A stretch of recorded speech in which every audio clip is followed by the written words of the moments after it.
त्यासाठीच खरं तर बाप्पांचं रमण केलं जातं. हाच बाप्पा 10 दिवस आपल्याकडे स्थापित होतो आणि याच बाप्पाचं पूजन करतो, त्याचे आपण लाड करतो.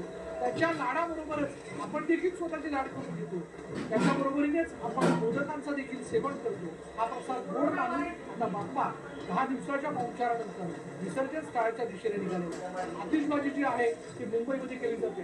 मुंबईतली रंगत देखील औरच असते, पुण्यातली देखील और असते.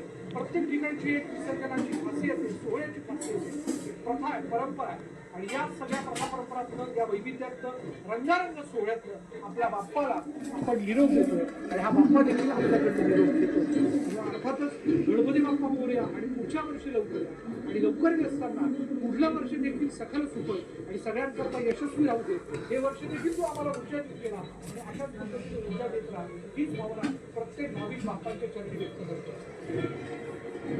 वक्रतुंड महाकाय सूर्यकोटी समप्रभ निर्विघ्नं कुरु देव सर्व कार्येषु सर्वदा. म्हणजे अर्थातच हा वक्रतुंड आहे, हा निर्विघ्न आहे, हा आपल्या सतत आपल्या एका हाकेवर होऊन येणारा आपली देवता आहे. हीच भावना